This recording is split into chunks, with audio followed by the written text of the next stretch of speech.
বিদ্যালয়ে যে বিদায় অনুষ্ঠানটি আয়োজিত হয়েছে, এই বিদায় অনুষ্ঠানে উপস্থিত আজকে আমাদের বিদ্যালয়ের সভাপতি মহাশয়, বিদ্যালয়ের প্রধান শিক্ষক মহাশয়, সহকারী প্রধান শিক্ষক মহাশয়, এই বিদ্যালয়ের অন্যান্য শিক্ষক শিক্ষিকা এবং আজ এই অনুষ্ঠানের মধ্যমণি আমাদের প্রিয় শিক্ষিকা কৃষ্ণা হালদার ম্যামকে আমি আমার শ্রদ্ধা এবং প্রণাম জানাই এবং সতীর্থদের শুভেচ্ছা জানাই। আজ আমি এই বিদায় অনুষ্ঠানে সামান্য কিছু বলতে চাই। সর্বপ্রথম এই বিদায় ভাষণটি দিতে পেরে আমি অত্যন্ত সম্মানিত বোধ করছি। আমরা আজ সবাই আমাদের প্রিয় শিক্ষিকা তথা আমাদের প্রিয় পরামর্শদাতাকে বিদায় জানাতে এখানে উপস্থিত হয়েছি, যিনি আজ তার সক্রিয় কর্মজীবন থেকে অবসর নিচ্ছেন।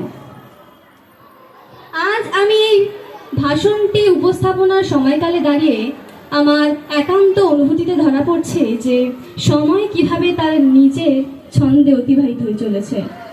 এটা আমার বলতে আনন্দ হচ্ছে যে আমাদের প্রিয় শিক্ষিকা তার ভবিষ্যৎ নেতাদের জন্য যে মূল্যবান দক্ষতা এবং জ্ঞান অর্জন করেছেন তাকে আমাদের স্বীকৃতি জানানো উচিত এবং তাকে আমাদের সম্মান জানানো উচিত এবং তার সমস্ত কঠোর প্রচেষ্টা এবং পরিশ্রমের জন্য তাকে আমাদের ধন্যবাদ জানানো উচিত। এমন একজন মানুষকে বিদায় জানানো সত্যিই বেদনাদায়ক, যিনি একজন শিক্ষিকাই নন, আমাদের জীবনে মাতৃত্বের ব্যক্তিত্বও করেছেন। তার সত্ত্বেও ছাত্র জীবনে তার অসাধারণ অবদান এবং বিদ্যালয়ের নানা উন্নয়নমূলক কর্মসূচির জন্য তাকে আমরা আন্তরিক কৃতজ্ঞতা না জানিয়ে পারছি না। তিনি তার জীবনের যে সুদীর্ঘ সময় আমাদের জ্ঞান অর্জনের জন্য, আমাদের লক্ষ্য পূরণের জন্য এবং সঠিক দিশা দেখানোর জন্য যে সুদীর্ঘ সময় অতিবাহিত করেছে তার জন্য আমাদের তাকে ধন্যবাদ জানানো উচিত।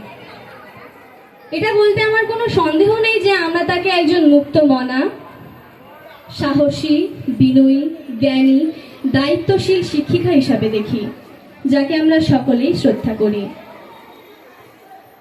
তিনি যেমন তার গৃহের কার্য সামলেছেন, ঠিক সমানভাবে আমাদের এই দ্বিতীয় বিদ্যালয় তার দ্বিতীয় গৃহ এবং তার এই দ্বিতীয় গৃহের সন্তান অর্থাৎ আমাদের সমান চোখে দেখেছেন এবং সমানভাবে কর্তব্য পালন করেছেন। তিনি তার সমস্ত প্রচেষ্টা দিয়ে চেষ্টা করেছেন যে আমরা কিভাবে নিজেদের লক্ষ্য পূরণ করতে পারি, আমাদের সঠিক পথে চালিত করেছেন। অবশ্য ম্যাম আমাদের ক্লাসে যখন যেতেন জোরপূর্বকভাবে আমাদের কোনো কিছু চাপিয়ে দেননি কোনোদিন।